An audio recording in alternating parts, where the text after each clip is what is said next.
Creo que estaba en silencio mi micrófono, pero bueno, ahora me voy a permitir, después de dar unas palabras de bienvenida a todos ustedes, pasar el uso de la voz a la maestra en Ciencias de la Salud Pública, Cintia Romero Ramírez, quien va a conducir esta sesión.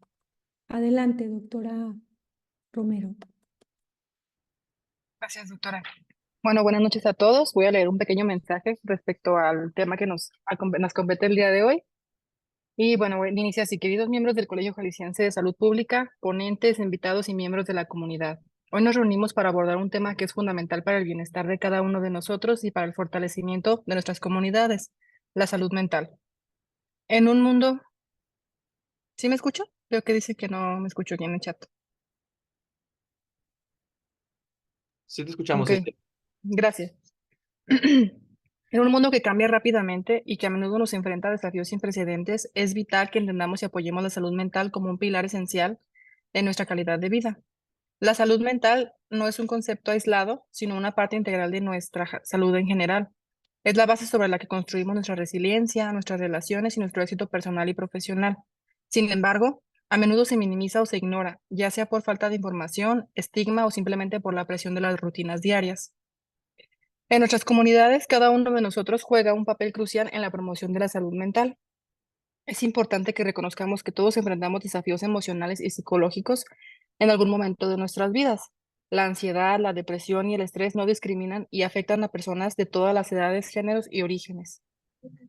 El primer paso para abordar estos problemas es hablar abiertamente sobre ellos, darlos a conocer, donde cada uno de nosotros desde nuestras trincheras podemos contribuir a desmantelar el estigma que rodea la salud mental. Al compartir nuestros conocimientos y apoyar a quienes están luchando, estamos construyendo una red de apoyo que fortalece a toda la comunidad. Debemos también fomentar un ambiente en el que las personas se sientan cómodas buscando ayuda profesional cuando la necesiten, en el cual los servicios de salud mental estén al alcance de todos, sin barreras económicas o sociales, y para ello la capacitación de profesionales y el acceso a recursos comunitarios son esenciales para proporcionar el apoyo necesario. Además, pues es fundamental que implementemos programas de prevención y educación que promuevan prácticas saludables, así como el establecimiento de redes de apoyo, brindando herramientas que contribuyan al bienestar mental. Como parte de la comunidad, tenemos el poder de crear el entorno en el que cada individuo pueda prosperar mental y emocionalmente. Esto significa apoyar políticas que fomenten la inclusión, el respeto y el cuidado de la salud mental, pero también significa ser conscientes de que como profesionales de la salud, nuestra responsabilidad va incluso más allá. Hoy les invito a reflexionar sobre cómo podemos cada uno de nosotros contribuir a una cultura de cuidado y apoyo. Cada pequeño acto de comprensión, cada conversación abierta y cada esfuerzo para eliminar el estigma puede tener un impacto profundo. Por lo tanto, juntos podemos construir comunidades más fuertes, resilientes y saludables. La salud mental es un derecho y una necesidad fundamental. Asegurémonos de que toda nuestra comunidad reciba el apoyo y el cuidado que merecen. Gracias por su atención en este mensaje y bueno, Eh, como parte de esta sesión, quiero comentarles que es una charla que se va a dar más o menos como entre amigos, por tanto vamos a dejar un poquito de lado toda la sesión protocolaria o las cosas que solemos hacer como muy formales. Entonces, comentarles pues que las preguntas se van a guardar para el final, se van a responder siempre todas hasta el final, por lo que les invito a que dejen en el chat aquellas preguntas que vayan haciéndole o que se les ocurran para cada uno de los ponentes y al final las vamos a leer o les vamos a ceder la voz también cuando abramos el micrófono para que ustedes puedan eh, obtener respuestas de las preguntas que tengan. Y ya sin entretenerlos más para poder dar paso a a los ponentes y que no nos coma el tiempo, me voy a permitir presentar al primer ponente, que es el doctor Santiago Castillo de Obeso. Él es postdoctorado en la Escuela de Medicina de la Universidad de Yale. Su tema se titula Métodos cuantitativos en telemedicina. Y bueno, le cedemos el uso de la voz, doctor. Gracias, Cintia, por la introducción. Y pues muchas gracias a todos por la invitación a mi primera interacción con el Colegio de Jalisciense de Salud Pública. Voy a quitar esto. Y pues gracias a Francia, a Feria Julieta, que fueron las que han promovido esto y a con las que nos inspiramos para elaborar pues la estancia de salud mental comunitaria en Yale. Y pues les voy a platicar un poco de una perspectiva nueva de cómo se utiliza psiquiatría computacional para o cómo puede ser utilizada para resolver problemas de salud mental comunitaria. Si bien yo no me especializo ni me dedico a la salud mental comunitaria, pues es algo que lo viví en carne propia por cuestiones de salud mental en mi familia. Pues, no sé, Malu, yo creo que más bien, Creo que según vayan saliendo los pudieras detalles, silenciar ¿no el crees? micrófono. ¿Pueden cerrar sus micrófonos, por favor? Porque pues no se ve. Ya. Si bien no me especializo en salud mental comunitaria, pues es una agenda tenemos todos que ponernos de acuerdo y tenemos que todos abogar por ello. Y pues mi charla de hoy va a ser sobre todo platicar de qué es la psiquiatría computacional y cómo esta área de la salud mental cuantitativa puede generar métodos novedosos que pueden ponerse al servicio de la salud mental comunitaria, específicamente hablando de telemedicina. Entonces, pues la salud mental a mí me gusta representarla con el dilema de la hidra, en donde si uno corta una cabeza a la hidra sale con más cabezas. O sea, no es un problema que puede ser abordado desde un área, sino que es un área con múltiples cabezas, entonces con múltiples soluciones y todas al mismo tiempo tendrían que ser resueltas. Y voy a platicar de antecedentes teóricos un poco de psiquiatría computacional. Y al final voy a mencionar aplicaciones tanto en ciencia como en tecnología. Y en tecnología voy a dar los ejemplos de telemedicina. Espero no tardarme más de 15, 20 minutos para que podamos seguir con las siguientes charlas. En psiquiatría, el mito del cerebro no ha resultado grandioso. O sea, esta idea de que entendemos el cerebro, por lo tanto entenderemos a la enfermedad mental, pues no ha sido, este, al final de tantos años, el gold standard sigue siendo la apreciación clínica. Entonces, la neurociencia ha dejado mucho que desear. Entonces, el cerebrocentrismo, que es la idea que, pues, entender el cerebro para entender salud mental, tiene muchos problemas, y, pero también tiene potenciales soluciones que no vamos a abordar especialmente ahora. Pero entonces esto abre también el panorama, o que si no es algo exclusivamente biológico, pues entonces todo lo social, todo lo interaccional, todo lo antropológico incrementa de valor. Antes de iniciar con psiquiatría computacional, que son una serie de métodos para analizar cuantitativamente datos psicológicos de personas, voy a dar un preámbulo histórico breve. En los alrededor de los años 70 se habla de la tercera revolución cognitiva. La primera revolución cognitiva fue el uso de artefactos cuando estaba en Homo sapiens, evolucionado Homo sapiens sapiens. La segunda no recuerdo, pero la tercera es la de interés, que es cuando todas estas áreas, esta psicología, filosofía, lingüística, ciencias computacionales, se dan cuenta que todos tienen el mismo objetivo de entender la mente en sí.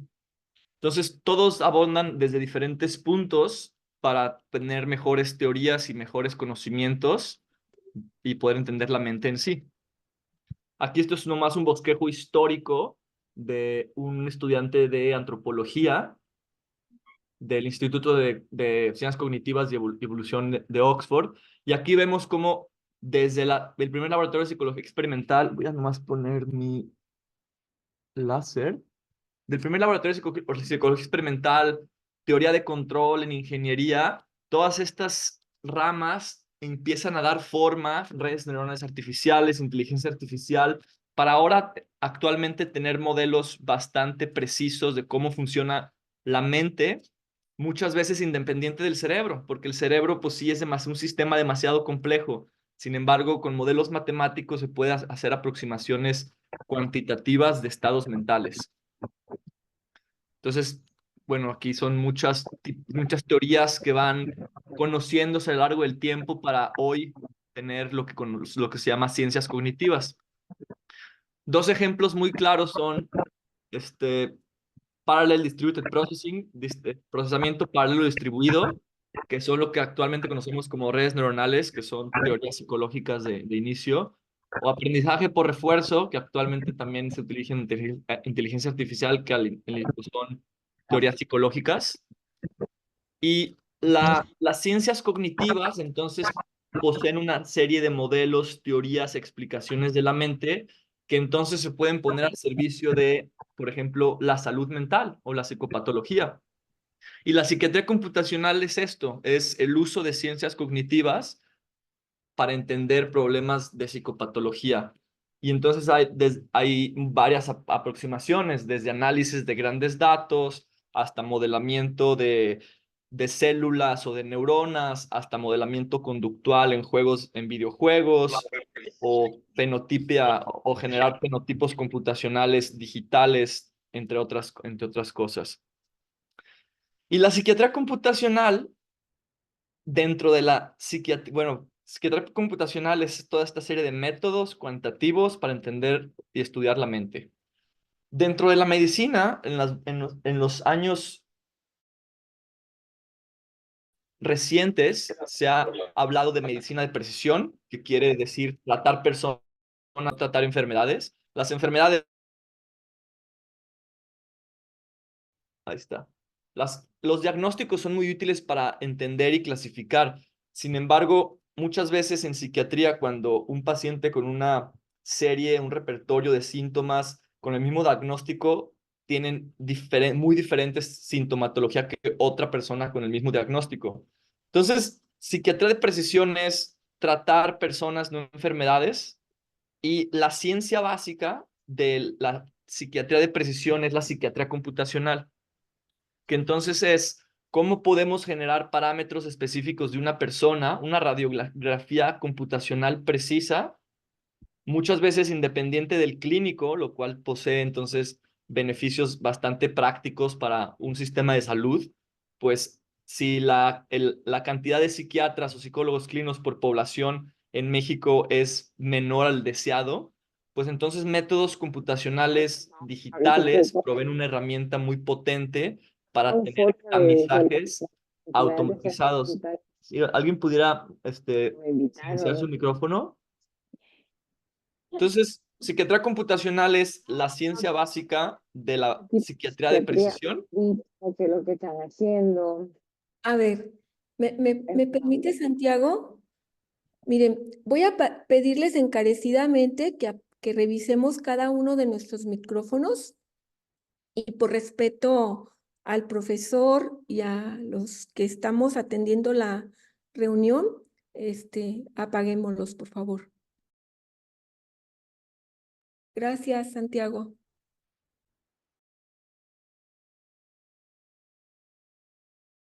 Como se pueden cuenta, este diagrama lo tomé de un artículo publicado que habla de muchas subdisciplinas que abonan a la psiquiatría computacional para poder generar una mejor clasificación de personas, no tanto basados en diagnósticos, pero sino en sintomatología compleja. Y particularmente a lo que me dedico es a lo que se llama Cognitive Neuroscience, es modelar procesos neuronales o cognitivos para generar parámetros específicos que puedan diferenciar personas y análisis de grandes datos. El día de hoy, los ejemplos de telemedicina son más por el lado de análisis de los grandes datos con redes neuronales artificiales. Bueno, esto es un poco del panorama del cual parte lo que voy a platicar. O sea, está ciencias cognitivas, en donde muchas disciplinas tienen qué decir para un problema complejo que es la mente. Todas las civilizaciones se han preguntado qué es. Bueno, ahora tenemos toda esa tecnología, todo ese conocimiento a disposición de la psiquiatría computacional y a disposición de la psiquiatría de precisión para poder tratar personas y no enfermedades. Mis colegas les van a hablar más de la distinción de por qué tratar personas y no enfermedades, y se los dejaré más a ellas. Entonces, aplicaciones, les voy a hablar de unas aplicaciones. Aplicaciones de reconocimiento de emociones por video. Les voy a platicar de un estudio que publicamos. Él es Elio, una persona muy brillante, hizo su doctorado conmigo en Oxford y estudiamos cómo las personas con autismo y a personas sin autismo, pero con alexitimia alta, perciben o utilizan la mirada para muestrear la cara de una persona mientras expresa una emoción. Es decir, aquí la asunción es que las estrategias conductuales de la mirada son las que determinan que la información que alguien toma de un rostro para después utilizar y hacer inferencias de los estados emocionales. Y aquí lo que encontramos es que la alexithymia predice, o sea, la menor probabilidad de observar a los ojos lo encontramos en la alexithymia y en autismo. Y sobre todo también, bueno, aquí son otras medidas de entropía que podemos después platicarlo quizás por correo. Pero a grandes rasgos aquí lo que encontramos es que la alexithymia y no el autismo es lo que predice mejor el reconocimiento o la falta de observar a los ojos. Entonces, ¿cómo hicimos eso? Aquí es cuando llegamos entonces a la parte de la tecnología de ingeniería. Aquí lo que hicimos es medimos los ojos, la mirada, y a partir de hacia cómo la mirada en cada fotograma de una persona reconociendo emociones en un video, cómo la estrategia de reconocimiento en tiempo real es la que capturamos con estas medidas de entropía y etcétera. Y podemos platicar más a detalles después. Eso por un lado. El utilizar redes neuronales artificiales para analizar videos y analizar hacia dónde está mirando una persona. Por ejemplo, ahorita con los algoritmos que utilizamos podemos saber hacia dónde está mirando hacia dónde estoy mirando en función de la cámara o hasta dónde están mirando ustedes en función de la cámara. Y otra aplicación más interesante que ahora sí tiene que ver con psiquiatría comunitaria es el estudio SING. El estudio SING se basa en un sitio que se llama, lo corre Adam Christensen. Él tiene un lugar que se llama Intervención Musical. Y en este lugar, que es parte de la comunidad, que cualquier persona puede ir a tocar instrumentos y hay sesiones de tambores los jueves, entre muchas otras cosas.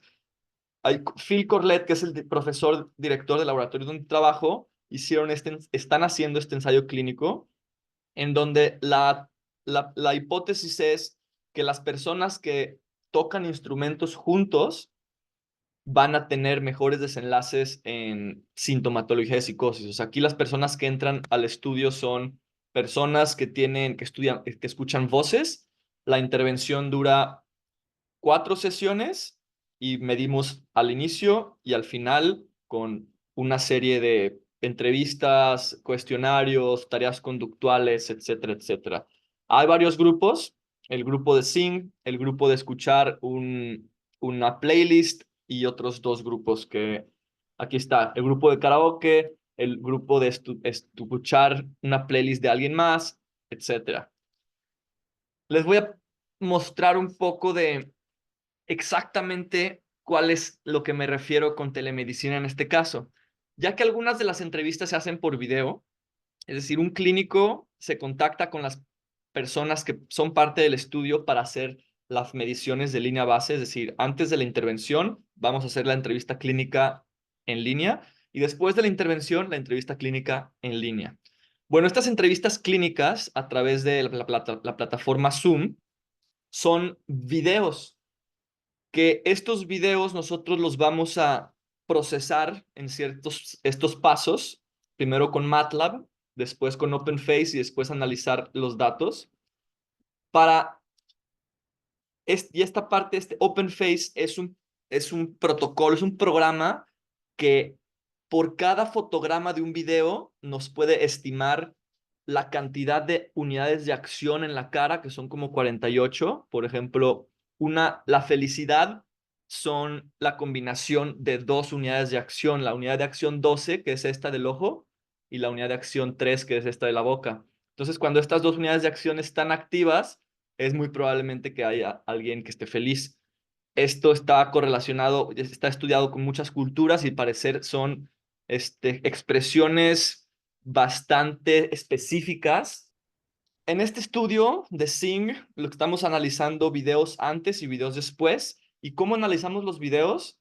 Primero, hay unas configuraciones en Zoom que nos permiten que Zoom grabe exactamente todas las personas que están en la videollamada, que esto es muy útil porque con eso podemos tener videos de este estilo, con el paciente y el médico en el mismo video. Posteriormente, lo que se hace es, tenemos que seccionar, identificar al paciente y cortar los videos. En este caso, el paciente soy yo, digamos. Estos son algoritmos que yo ya tengo programados, que me encantaría compartirlos con quien sea que quiera grabar las teleconsultas con Zoom. Posteriormente de tener los videos por persona o por paciente, es que utilizamos este algoritmo que por cada fotograma nos permite más o menos estimar, más o menos porque hay cierta confianza y cierto grado de error, la mirada, por ejemplo, como lo estamos viendo aquí, y también las unidades de acción, que son estas unidades faciales que podemos ver en este ejemplo, cuando están activas y cuando no, y con qué intensidad. Y posteriormente, imagínense que por cada segundo de video tenemos alrededor de 26 cuadros, o sea, 26 fotogramas. Entonces, la cantidad de datos que se obtienen por una sesión de 1 hora o de 40 minutos, pues son enormes. O sea, estamos hablando de, por una persona, 62,000 observaciones. Y además de que por columnas tenemos unidades de acción, tenemos la ubicación de la mirada en X, Y, Z con respecto a la cámara, etc. Entonces, esto es cuando hablamos de ya problemas de grandes datos. Y el algoritmo que se utiliza aquí, no entraré a detalles, pero podríamos platicarlo por correo. Aquí simplemente estamos comparando toda la población del estudio. No tenemos todas las mediciones posteriores, estos son resultados preliminares. Tenemos cuando tenían máscara y cuando no tenían máscara, pues hay un porcentaje de buenas frames que se pierden, pero de todos modos, usando máscara, hablamos de más de 80% de buenos datos. Y al igual también el modelo habla de más del 90% de confianza en los datos que tenemos frame por frame. Con esto, en los estudios preliminares hemos visto que no hay mucha diferencia por las intervenciones pre y post en términos de tristeza y felicidad, pero el algoritmo nos permite medir por cada segundo qué tan probable es de que había felicidad o tristeza en la persona. Lo mismo por este lado. Los resultados en pre y post, como todavía no está la muestra terminada, no podemos decir si hay diferencias significativas a nivel de pre y post. Sin embargo, aquí estoy presentando una matriz de correlación, donde se correlacionan todas estas variables con todas las otras, y encontramos cosas interesantes. Por ejemplo, la tristeza estimada por este modelo se correlaciona positivamente con paranoia, con delirios de persecución y otras dos, es ansiedad y depresión. Quiere decir que el modelo lo estamos validando contra cuestionarios que ya están validados con apreciación clínica, y esta cuestión de felicidad y bueno, de tristeza sí correlaciona con ya variables estandarizadas para medir depresión, por ejemplo. Entonces aquí se abre un área llena de oportunidad podemos, sin necesidad de meterle más al clínico haciendo telemedicina, podemos utilizar estos modelos para estimar la tristeza y la felicidad en cada segundo. Porque aquí lo que estamos haciendo es que estamos validando que lo que medimos como tristeza y como felicidad efectivamente se correlacionan con ansiedad, depresión o paranoia. Por último, otra aplicación que estoy codirigiendo una tesis de una psiquiatra del Instituto Nacional de Psiquiatría, y con ella, con Daniela, lo que queremos hacer es estimar cómo en la teleconsulta, tanto el clínico como el paciente, si el contacto visual en teleconsulta predice positivamente la percepción de atención. Entonces, ¿cómo lo estamos haciendo? Misma forma. Nos fuimos a las configuraciones de Zoom, o sea, regresamos a los 4 pasos que les platiqué.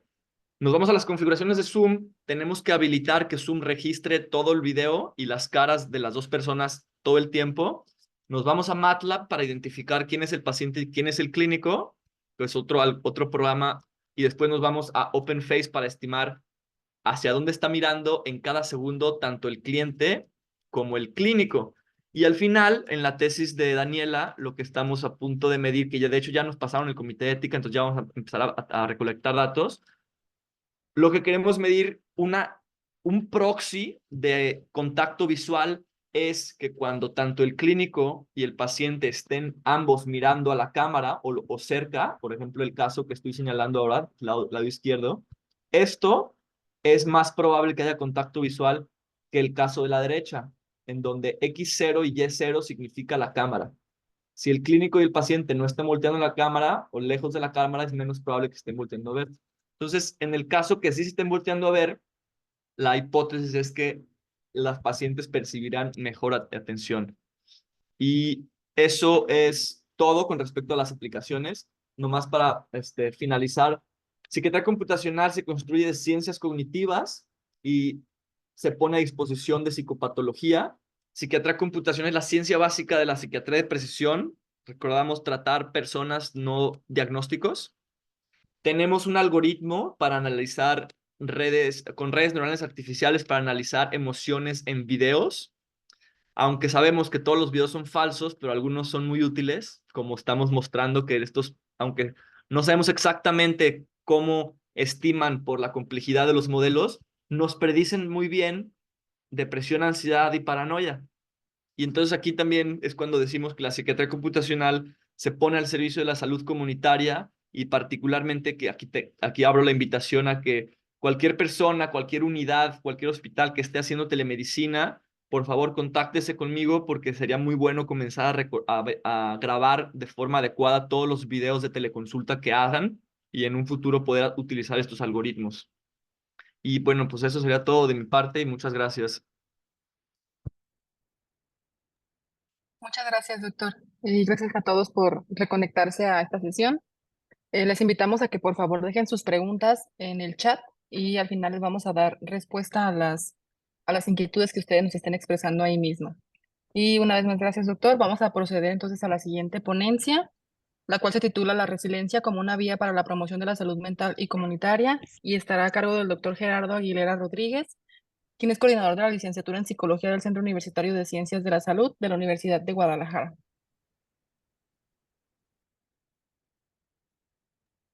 Hola, buenas noches. Muchas gracias por la invitación. A ver si puedo compartir pantalla.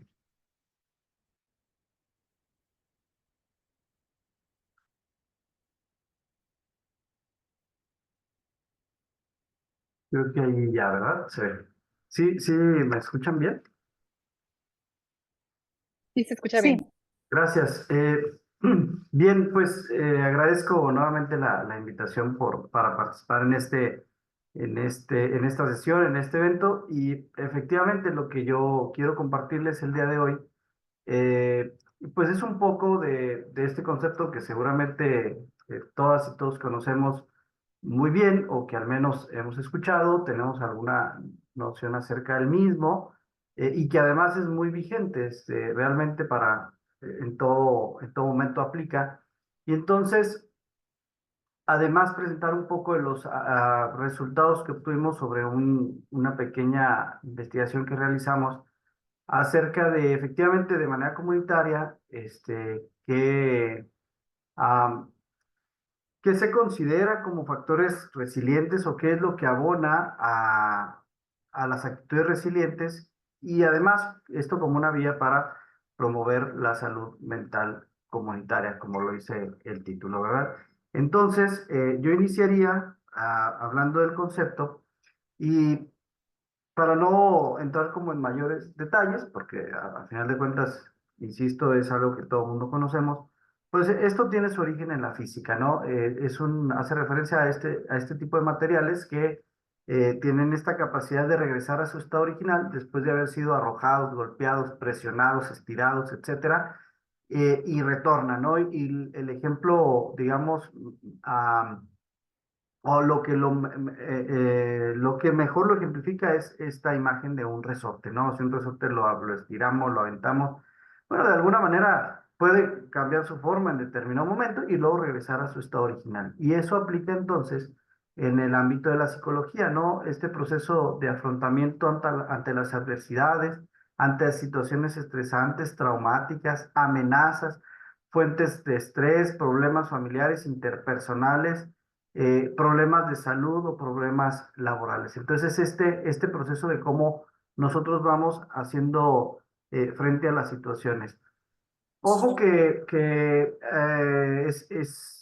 en la literatura científica es más que evidente, ya asociado al campo de la psicología, que tener una mentalidad resiliente no quiere decir no presentar estrés, ¿no? Sino esta manera de afrontar estas situaciones. Una frase que me gusta mucho en ese sentido es, no puedes parar las olas, pero sí puedes aprender a surfear. Entonces no podemos evitar los problemas, pero podemos aprender a cómo hacer frente a los mismos. Entonces, en ese sentido, pues, en medida que nosotros no es que evitemos las situaciones, sino que aprendamos a manejarlas, pues también vamos a disminuir nuestros niveles de estrés y ansiedad y eso tendrá repercusiones, desde luego, en nuestra salud mental. Y cuando hablamos de salud mental comunitaria, pues decir que más adelante, por ejemplo, voy a mostrar algo que tiene que ver con factores protectores y ahí entra un poco del tema comunitario.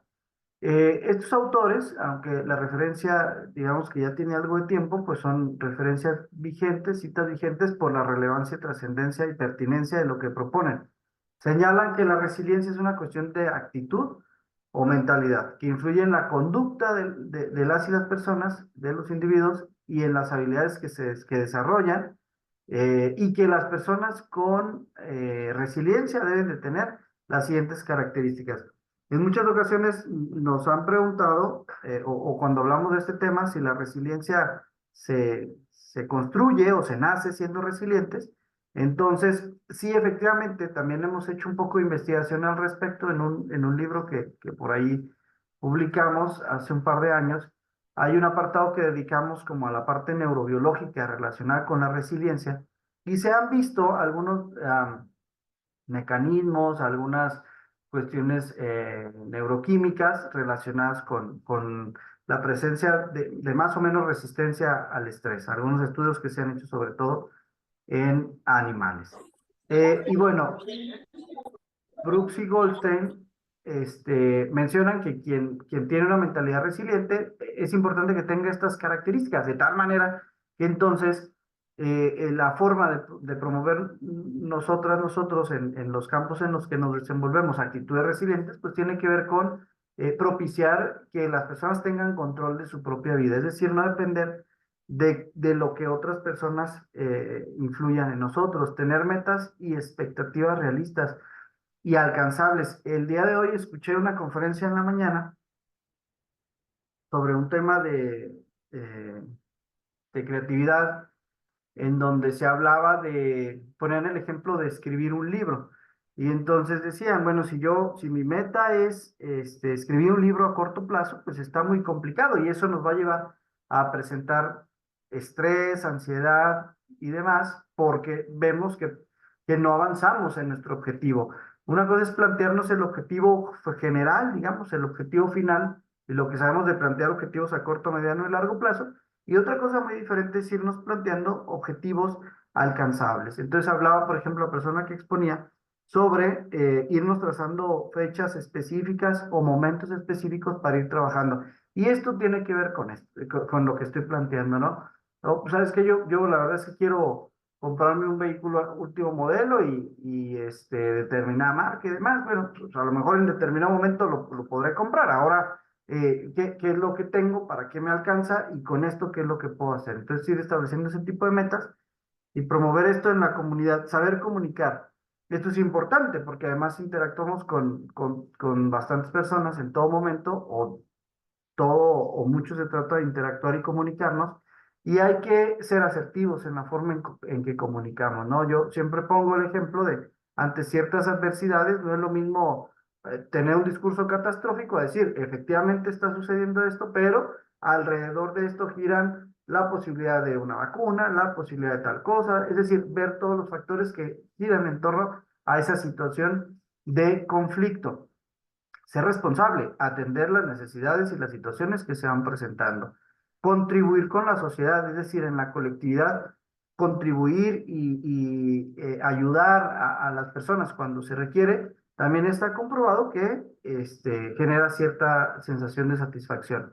Y luego hay algo que tiene que ver con funcionamiento ejecutivo, ¿no? Capacidad para solucionar problemas, tomar decisiones y reconocer desde luego nuestras virtudes y nuestros defectos. De tal manera que hace rato lo mencionaba, cuando me preguntan si la resiliencia se puede desarrollar o se nace siendo resiliente, pues la respuesta es se puede desarrollar. Probablemente exista una predisposición, a lo mejor como en el caso de algunos trastornos del neurodesarrollo, del aprendizaje, existe alguna predisposición probablemente genética, pero la epigenética juega también un rol importante, ¿no? En este caso, entonces podemos desarrollar actitudes resilientes, de ahí el tema que les vengo a proponer el día de hoy sobre cómo promover actitudes resilientes en comunidades para promover la salud mental. Entonces, ante ciertas condiciones o situaciones adversas, podemos hacer uso de determinadas actitudes resilientes. Ante la depresión, ante el estrés, el síndrome de burnout, alteraciones del comportamiento, el miedo, la ansiedad, pues podemos poner en práctica algunas actitudes resilientes como ese sentimiento de satisfacción con la vida y el trabajo, la extroversión, la participación en redes sociales, flexibilidad, adaptabilidad y nuevas experiencias. Eh, Discúlpenme, podría ser una interrupción, es una llamada como de extrema urgencia. Sí, doctor, claro que sí. Gracias.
Una disculpa. Entonces, me retomo. Bien, por su parte, otros autores, de manera más reciente, hacen una propuesta sobre los pilares de la resiliencia que coincide con lo que ya habíamos platicado un poco. Ellos proponen que los pilares son la autoestima, es como la base de todo esto, es el fruto del cuidado afectivo consecuente del niño o adolescente por un adulto significativo. Es decir, ya aquí entra un tema de factores protectores internos y externos, es esa combinación. Estos factores ahora los vamos a conocer un poco más. El tema de introspección. Hace rato hablábamos de identificar nuestras habilidades, de identificar también nuestras virtudes y demás, así como aquellas áreas de oportunidad. Entonces es el arte de preguntarnos y darnos cuenta a nosotros mismos y darnos una respuesta honesta. Y la independencia, que si ustedes observan, se asemeja un poco a esa parte de que nuestras decisiones y nuestras conductas y acciones no dependan de terceros, ¿no? Entonces, esta independencia, saber fijar límites, saber mantener distancia emocional y física de esas personas que nos generan conflictos. Esta capacidad también para relacionarnos, ¿no? Entonces, para establecer lazos con otras personas, la iniciativa, el gusto por exigirnos y ponernos a prueba en determinadas tareas, el humor, encontrar aquello cómico dentro de la propia tragedia, que creo que en nuestras comunidades hasta cierto punto luego llega a ser algo común, ¿no? La creatividad, poder sacar y crear orden de la belleza con la final a partir del caos, entonces hacer énfasis en lo rescatable, ¿no? Y tiene que ver con, una vez que hacemos esto, con el saber comunicar de manera asertiva y el pensamiento crítico, analizar críticamente las causas y las responsabilidades de la adversidad que se presenta. Y bueno, entonces hay una serie de factores que denominamos factores protectores externos e internos, y dentro de estos factores están factores de protección y factores de riesgo, ya sea internos o externos. Dentro, por ejemplo, hablando de los factores externos, son factores que están relacionados con el entorno, con el medio ambiente, y entonces cuando una persona enfrenta una situación estresante, difícil, pues tiene esta posibilidad de hacer uso de estos recursos que están, como decíamos, dentro de su entorno para poder solventarlo, ¿no? Ya sea en la comunidad, es decir, nuestra propia comunidad, nosotros podemos ser ese agente de promoción de actitudes resilientes para eh, tener efectos positivos en otras personas dentro de la familia, de los amigos, los compañeros de clase, de trabajo, la cultura, etcétera. Y están estos factores protectores internos que tienen que ver más con cuestiones cognitivas, con cómo vemos y analizamos las cosas, nuestro rendimiento académico, la visión, los factores emocionales, lo que habíamos comentado hace un momento, ya específicamente identificados, perdón, como factores protectores internos. Los factores de comportamiento, los factores espirituales. Cuando hablo de factores espirituales, y lo digo con todo respeto, no hace precisamente referencia a una religión en particular, a una creencia en específico, sino a esa creencia, a esos sueños, metas, etcétera. Y, por ejemplo, el hecho de que las personas tengan en mente que las cosas pueden cambiar, las cosas que están generando esa condición adversa pueden mejorar, pueden cambiar. Esa es una esperanza, esa es una creencia que influye también en disminuir estos niveles de estrés o ansiedad y mejorar desde luego la salud mental de las personas y los factores físicos, ¿no? Digo, ya lo dice el dicho, ¿no? Mente sana en cuerpo sano y viceversa. Entonces, el poner en práctica, ejercitar nuestro cuerpo y demás, pues ayuda definitivamente también. De tal manera que nos dimos a la tarea nosotros de hacer esta pequeña investigación con 47 participantes de manera específica para identificar qué es lo que a las personas hace ser resilientes de viva voz, ¿no? Entonces hubo respuestas relacionadas con actividad física, con actividades sociales, es decir, bueno, yo voy al gimnasio, cuando tengo una situación de estrés, de conflicto y demás, pues yo me voy al gimnasio, me pongo a hacer ejercicio. Con estas habilidades de interacción social, con el entretenimiento, me gusta ir al cine, poner películas, etcétera, con conductas de autocuidado.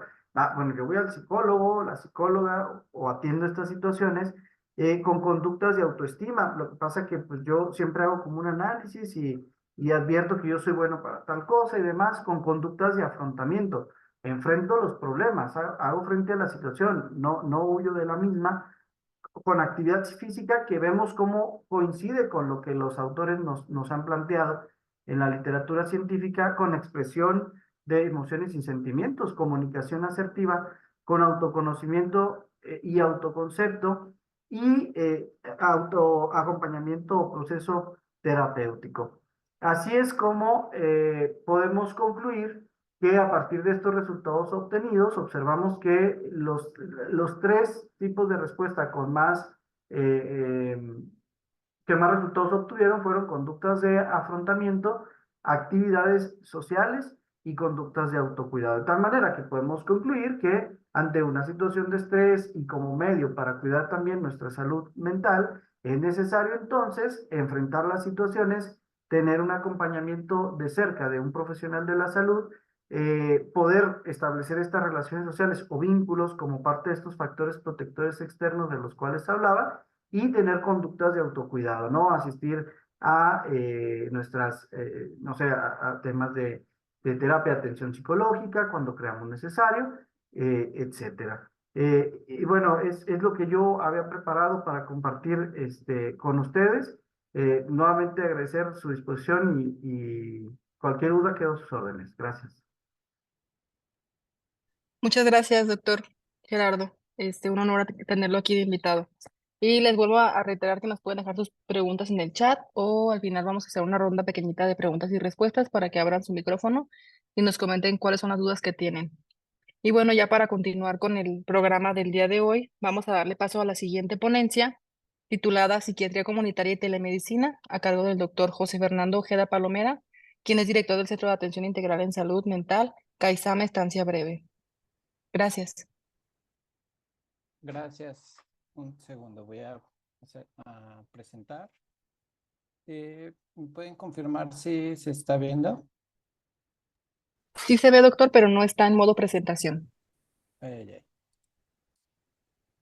Ahí está, ¿verdad? Listo. Muy bien. Bueno, gracias, Cintia Vanessa, por la presentación.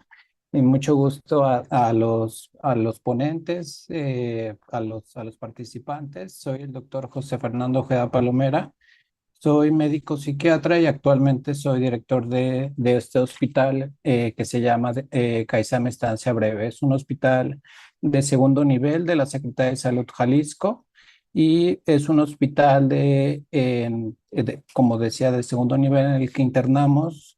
Tenemos una capacidad instalada de 50 camas para hospitalización y pues yo voy a presentar qué estamos haciendo nosotros como CAISAME y en conjunto con el Instituto Jalisciense de Salud Mental y Adicciones, que va a cambiar el logo próximamente. Y esto lo hemos estado implementando la psiquiatría comunitaria con un programa estatal de telementoría en salud mental y adicciones. Inicialmente me lo pidieron en Secretaría de Salud para que fuera un programa piloto dirigido a hospitales regionales de segundo nivel. Ahorita les voy a platicar un poquito más de eso. Me gustó la introducción que nos dieron. Creo que el principal problema es evidentemente el estigma a las enfermedades mentales y a sus tratamientos. Somos de las especialidades que se tardaron más tiempo en progresar. En la década de los 40, prácticamente casi no había medicamentos. Fue cuando fue el auge de la terapia electroconvulsiva.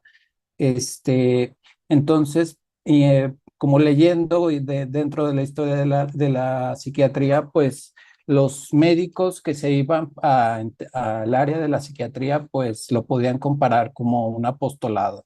Las personas que se iban a estos lugares, incluso en los modelos manicomiales que existían anteriormente, se tenían que quedar a vivir en los hospitales psiquiátricos los directores de estos lugares. Históricamente, creo que ha sido difícil entender a la enfermedad mental hasta la fecha. Eh, Conforme fuimos avanzando en el tiempo, en el siglo XIX, XX, nos fuimos separando estas profesiones. Sin embargo, creo que cada vez nos vamos a ir eh, como llegando a un punto de intersección. Por ejemplo, entender las neurociencias desde una evaluación integral, esto combinado con la psiquiatría, la psicología, la neurología y pues toda la tecnología que se venga por delante. Esta es la historia, la historia de la psiquiatría en el siglo XX. A inicios, el modelo principal era un modelo manicomial. Este es el Manicomio General de la Castañeda, el cual fue inaugurado en el Porfiriato. Y en la década de los 40, por una serie de crisis que hubo en estos lugares, pues se veían estas imágenes y estas imágenes posteriormente se trasladaron a los hospitales psiquiátricos campestres, que fue como la solución que se dio a nivel gubernamental en la década de los 40. En Guadalajara se instauró la granja de recuperación para enfermos mentales, el actual CAISAM Estancia Prolongada. Por un tiempo después se convirtió en el Hospital Psiquiátrico de Jalisco, actualmente el CAISAM Estancia Prolongada. No existían tratamientos efectivos, la terapia electroconvulsiva, se veían estas imágenes. Entonces pues dedicarnos, o las personas de esa época dedicarse a estas profesiones, pues eran pocos los que querían. Este es nuestro hospital, creo que es como la cuna de la psiquiatría en el estado de Jalisco. De aquí salimos la mayoría de los médicos, o de aquí estudiamos la mayoría de los médicos residentes que egresamos del Instituto Jalisciense de Salud Mental. Y posteriormente, el nuevo modelo que fue a partir del 2001, se creó el Instituto Jalisciense de Salud Mental, el cual está a un ladito del hospital que yo dirijo, el CAISAM Estancia Breve, y estas son las nuevas instalaciones del CAISAM Estancia Prolongada. Eh, el término de psiquiatría comunitaria lo quiero como correlacionar con este decreto acaba de haber una modificación a la Ley General de Salud de salud en materia de salud mental y adicción, de prevención de adicciones. Lo que destaca es que los internamientos, tanto en instituciones psiquiátricas como de adicciones, deben de ser tratamientos voluntarios, privilegiando el consentimiento informado y de preferencia privilegiando las opciones comunitarias. Esto pues respetando la capacidad jurídica de las personas, o sea, cada vez vamos a ir cuidando más, o tenemos que cuidar de no internar pacientes en contra de su voluntad, y menos por periodos prolongados de tiempo si no es justificable. Y pues tenemos que combatir la estigmatización. Este es el tema como principal, por lo que me piden el proyecto de telementoría. Bueno, me piden un proyecto de telemedicina y yo propongo un proyecto de telementoría. Lo que necesitamos y lo que nos marca la ley, la que se modificó en el 2022, es que todas las instituciones públicas del Sistema Nacional de Salud deben brindar acceso a la atención a los servicios de salud mental y adicciones, cumpliendo con los principios de cercanía. Esto pues respetando la dignidad y los derechos humanos y erradicando los estigmas y estereotipos. Entonces, en todos los hospitales regionales de segundo o tercer nivel, aunque no sean de especialidad psiquiátrica, poco a poco tiene que empezar a ver estos servicios, el acceso y el que podamos ofrecer tratamientos. Y pues el Estado tiene que garantizar que la atención adecuada para las personas con alguna adicción o alguna enfermedad mental. Además de lo que veíamos en esta presentación anterior, la promoción social y la inclusión laboral de las personas. Este es como el núcleo principal de la psiquiatría comunitaria. Nosotros como médicos de la salud mental, ahora la meta va a ser que nos acerquemos a la comunidad, que nos acerquemos a donde muy probablemente no va a llegar nunca un psiquiatra, pero que si lo identificamos con la ayuda de todo el sistema de salud, podamos otorgar tratamiento. Este es el decreto de la modificación a la ley en mayo del 2022. Y además, pues el gobierno estatal se compromete a implementar estos cambios. Además, no solo porque la ley ya nos va a obligar a todos a identificar y atender las enfermedades mentales, pero también es algo preocupante. Por ejemplo, estos datos son de México, el cual se estima que el 12.1% de niñas, niños y adolescentes padecían algún trastorno mental. Esto igualito en toda América Latina, en otros países. En este segundo diagnóstico operativo en salud mental y adicciones que fue realizado en el 2022, se estimó que en general el 19.9 personas en el país padecen algún trastorno mental en México. Alrededor de 24.8 millones, lo cual representa 24.8 millones de personas aproximadamente. Este es de los datos que más me llaman la atención, más alarman. La encuesta nacional de salud y nutrición en el 2021 reporta que en el 2020, en el primer año de confinamiento epidemiológico, 1,150 niñas, niños o adolescentes en México decidieron suicidarse. Esto contrastando con las muertes por COVID en este mismo grupo poblacional, el cual fue de 392. Estas son mm, este, eh, epidemiología estatal, datos ya más locales, en los cuales podemos ver que hay una alta incidencia de casos de suicidio consumado, lo cual se dispara en la adolescencia, en la adultez temprana. Si lo vemos en una línea de tiempo, este problema va en aumento en números. Después del primer año de pandemia fue en donde hubo más casos de suicidio. Si lo vemos representado en tasa por suicidio por 100,000 habitantes, fue de 8.5 en el 2021. Y pues obviamente entre mayor densidad poblacional, mayor incidencia de estos, o es en donde se presentan más casos de suicidios consumados. Esto es en la zona metropolitana de Guadalajara, en donde se concentra la mayoría. Sin embargo, se presenta en todas las regiones sanitarias del estado. Eso en contraste con la disponibilidad de psiquiatras.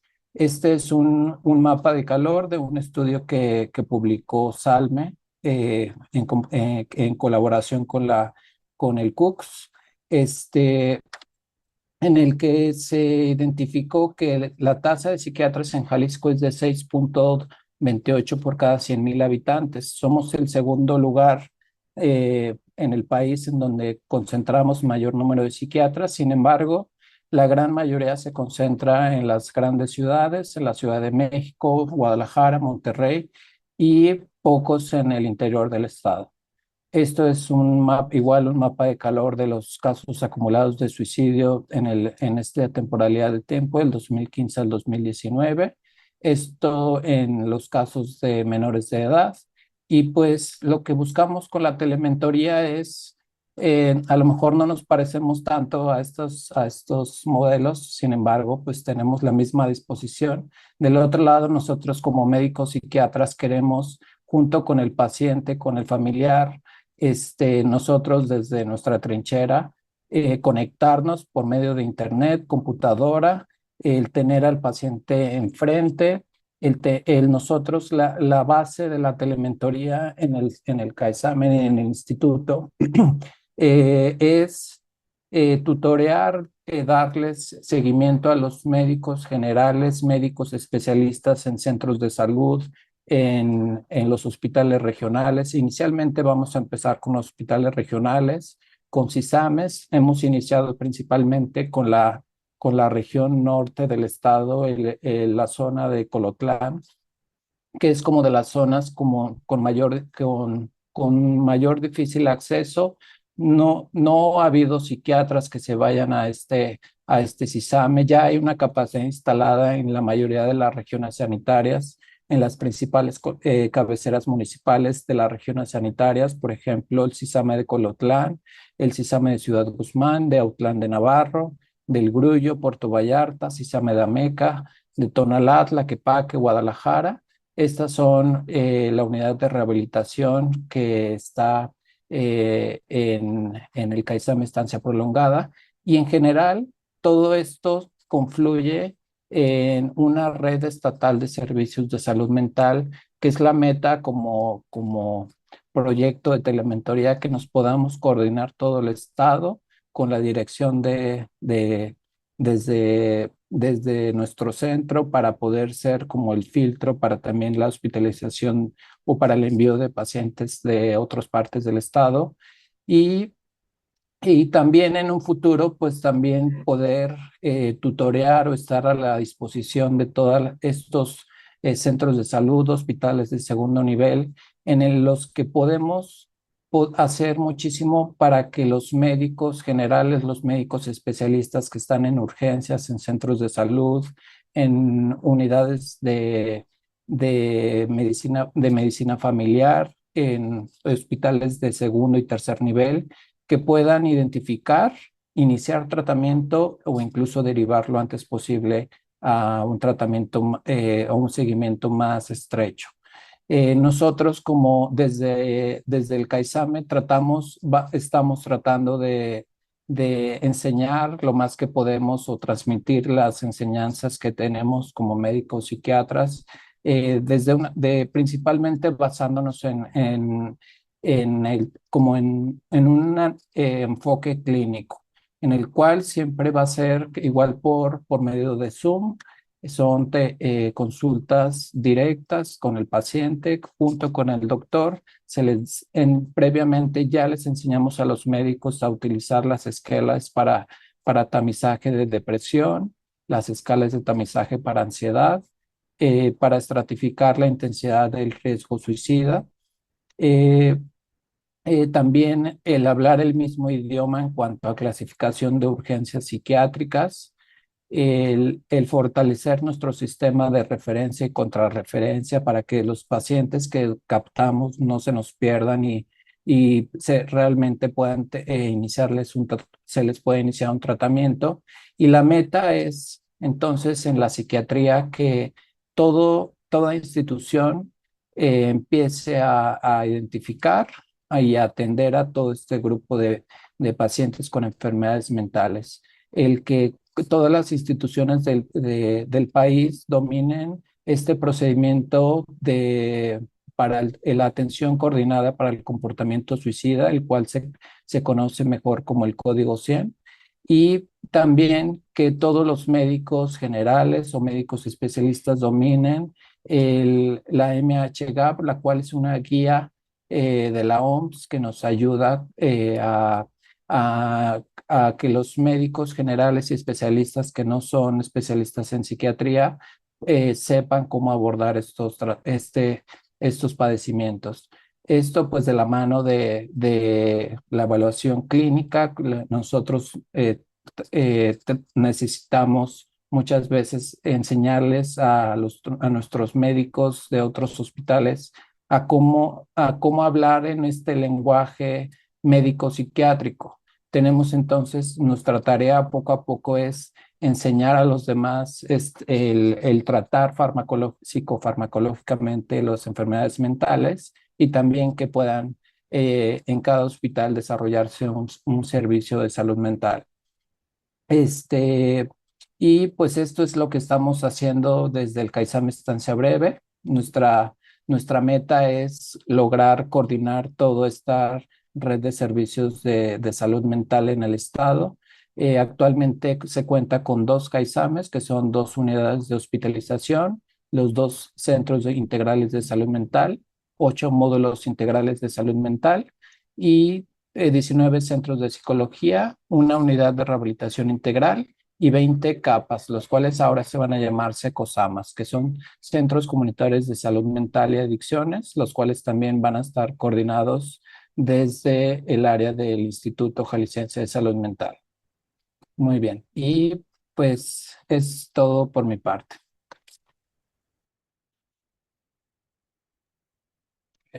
Un segundo. Muchas gracias, doctor José Fernando Ojeda. Le agradecemos su participación y su ponencia, muy interesante. Igual les recordamos, pues, si tienen alguna pregunta, nos la pongan por favor en el chat y al final trataremos de darle respuesta a todas sus inquietudes. Y bueno, en aras de continuar con el tiempo y con el orden del día, me voy a permitir presentar el siguiente panel de ponentes con el tema titulado La recuperación enfocada en la persona, el futuro de la salud mental comunitaria en México, a cargo de la doctora Francia Maritza Licea Solano, estudiante, bueno, ya terminó el doctorado en Ciencias de la Salud Pública, la doctora Luisa Fernanda Roldán Flores, quien es estudiante de la especialidad en psiquiatría en la Universidad de Guadalajara, y la licenciada Julieta Mesa López, estudiante del doctorado en Ciencias de la Salud Pública en la Universidad de Guadalajara. Entonces, permítanme un segundo, pondré la presentación y damos inicio. Ok. Bueno, buenas noches. Voy a comenzar yo con la recuperación enfocada en la persona, el futuro de la salud mental comunitaria en México. ¿Me permites la diapositiva 2? Gracias. Nosotras, bueno, somos el grupo de 3 mujeres. Somos 3 estudiantes de distintas formaciones base. En este caso yo soy psicóloga, Fernanda es médico, Julieta es licenciada en salud pública, y las 3 tuvimos la oportunidad de irnos a la Universidad de Yale a hacer una estancia académica en el programa que se llama PERCH, el Programa para la Recuperación y la Salud Comunitaria. Y nosotros estando allá, nosotros llevamos un objetivo muy firme, que era absorber lo que ellos hacen en cuanto a la salud mental comunitaria y poderlo traer acá para poder hacer nosotros lo que podemos con lo que tenemos, básicamente, ¿no? A poder absorber todo lo que ellos hacían allá o hacen allá y poder transformar nuestra realidad con los recursos que tenemos. Y básicamente esto que estamos haciendo en este momento, pues es compartir parte de lo que hemos aprendido. Lo que voy a hacer ahora es empezar con los conceptos clave. Primero, por favor. ¿Sí? Ok. Primero, lo que para ellos es la recuperación, que es uno de los principales conceptos clave, que para ellos la recuperación es este proceso de restauración. Para ellos no existe como tal como esta dualidad de estar enfermo y estar sano, sino que existe este proceso de una recuperación en cuanto a la salud mental, que es este sentido también de tener un sentido de pertenencia a la comunidad y que sea la comunidad misma la que te brinda este apoyo, estos recursos para poder, lo voy a decir de manera muy romántica, de poder salir adelante con lo que la comunidad te brinda y con lo que también la persona misma tiene para poder hacerlo, ¿no? Este sentido positivo de identidad, mientras, esto es muy importante, mientras se reconstruye una vida a pesar de la condición de salud mental, o dentro de las condiciones que pueden limitar a la persona, de las condiciones sociales, de las condiciones de salud, y cómo superar los efectos de ser percibido como un paciente con problemas de salud mental. Es decir, el estigma. El estigma, esta palabra que ya ha sido mencionada a lo largo de todo este foro, ¿no? Que tanto nos hace daño, que tanto nos atañe en las cuestiones de salud mental, que está siempre alrededor de todos los diagnósticos, de todas estas etiquetas que siempre una persona con un diagnóstico viene un estigma atrás de él. ¿Sí? ¿Y qué es esto de la recuperación orientada a la persona que está en el título de nuestra presentación? Si bien ya sabemos ahora que la recuperación es un proceso y no tanto esta dualidad de estoy enfermo o estoy sano, la recuperación orientada a la persona es esta de hasta dónde la persona desea llegar. Es decir, aquí cambia esta visión de que es el profesional de la salud el que tiene la batuta, el que tiene el conocimiento, cambia por completo el que es el profesional, o somos nosotros los profesionales de la salud los que vamos a decidir hasta dónde tiene que llegar la persona, sino que es la persona la que va a decidir hasta dónde quiere llegar, si de verdad la persona quiere alcanzar aquellos objetivos o no. Por ejemplo, en el caso del consumo de sustancias, ¿de verdad la persona quiere dejar de consumir la sustancia o solamente quiere limitar cierto consumo de sustancias? Por ejemplo, está muy basado este concepto de recuperación orientada a la persona al modelo de reducción de riesgos, si en algún momento han escuchado de él, es aquel de no dejar el consumo, sino de limitar el consumo de la sustancia. Es decir, pues acercarse a un bienestar, pero siempre enfocado a los objetivos que tenga la persona. Es decir, apropiándose o adaptándose a las fortalezas y los recursos que la persona tenga a su alcance. Es decir, porque siempre, no siempre, pero la mayoría de veces, los profesionales de la salud a veces ponemos como objetivos muy utópicos, muy deseables, sí, pero que son difíciles de alcanzar para la comunidad o para los individuos. Y que siempre sí se puede llegar a negociar, pero que el objetivo que sea planteado sea el que la persona desee. Así podemos evitar que la persona nos mienta, que la comunidad nos mienta, y que hay que siempre estar enfocados en que el tratamiento es para la persona, el tratamiento no es para nosotros, y que este cambio de paradigma que tanto se nos ha venido diciendo, pero que aquí en México o aquí en nosotros que a veces nada más lo hemos leído, pero que en realidad no nos hemos apropiado de él, es de esta comunicación horizontal y que aún seguimos con esta comunicación vertical, es decir, que nosotros creemos que tenemos la razón, pero que en realidad no nos hemos puesto a escuchar lo que las personas dicen y que aún estamos muy acostumbrados al regaño, al creer que nosotros tenemos que regañar a la persona si no nos obedecen, o sea, con este modelo paternalista.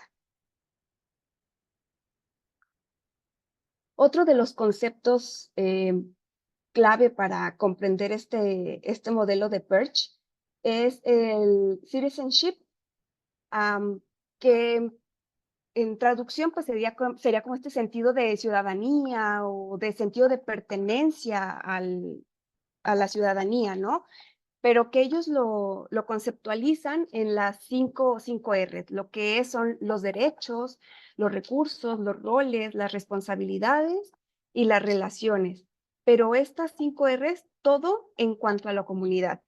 Ellos manejan programas. Cuando digo ellos, me refiero, reitero, nosotros que estuvimos en la Universidad de Yale, ellos tienen estos programas muy enfocados a comunidades en condición de vulnerabilidad, en cuanto a que son programas enfocados a comunidades migrantes, comunidades afrodescendientes, comunidades latinas. Entonces, son comunidades que tienen que desarrollar o que desarrollar sobre todo este sentido de pertenencia en cuanto a estas cinco R's, ¿no? Y el soporte de pares. Esto creo que es algo que no es nuevo para nosotros, es decir, el sentir que alguien que ha pasado por un proceso parecido o el mismo proceso que nosotros en cuanto a salud mental, esté involucrado en nuestro proceso, en nuestro proceso de recuperación. Es decir, que nos acompañe, que aplique la consejería, pero que sea una persona que ya tenga una mejoría significativa para que pueda llevar el proceso de acompañamiento de una buena manera. Y por último, estos dos conceptos. La experiencia vivida, que es algo muy importante y que a veces los profesionales de la salud lo dejamos de lado. Es decir, que nosotros a veces queremos aparentar que no tenemos experiencia vivida en cuanto a cuestiones de salud mental. Es decir, queremos pensar que nosotros no pasamos por procesos importantes o que cuando una persona llega con nosotros no queremos compartir nada de lo que nosotros nos ha tocado vivir, cuando a veces esas experiencias vividas, cuando nosotros lo compartimos con la persona que está frente a nosotros, puede servir para generar mayor empatía, mayor rapport, y que la persona que está frente a nosotros diga, ok, ya ahora veo que tú también lo has pasado, ¿no? Y este proceso que viene abajo de construcción y de reconstrucción, que es finalmente a lo que queremos llegar, pero para nosotros, los profesionales de la salud, es decir, nosotros lograr deconstruir y reconstruir este nuevo paradigma, es decir, dejar de ver a la persona con alguna condición de salud mental como una persona ajena a nosotros, sino poderla involucrar a la sociedad fuera del estigma, sino poderlas, como bien lo decía el doctor Ojeda, si no me equivoco, dejarlos de ver fuera de nosotros, que también los centros de tratamiento dejen de estar lejos de la comunidad, sino que estén integrados a nosotros. ¿Por qué? Porque no son personas ajenas, no son personas que deben de estar ajenas a nosotros, no deben de estar lejos, sino que deben de estar integradas a nuestra comunidad. Pero bueno, esto es un proceso también para todos nosotros, no es algo que se va a hacer de la noche a la mañana, y esto es la parte introductoria para el resto de mis compañeras. Bueno, buenas tardes, gracias, Francia. Y ahora me tocará a mí un poco exponer sobre qué es el programa como tal. Ya mi compañera les explicó unos conceptos que van a ser claves en el desarrollo de la presentación. Y antes de como introducirlos sobre los valores y la filosofía del programa, me gustaría platicarles un poco sobre lo que nos contaban de la historia de cómo se crea el programa. Y es interesante porque en la imagen podemos ver a un cerdito con alas y detrás muchos cerditos y unos tienen alas y unos no. Y entonces llamaba la atención que cuando entrábamos a las oficinas veíamos muchas de estas imágenes, ¿no? Entonces preguntábamos, bueno, ¿por qué?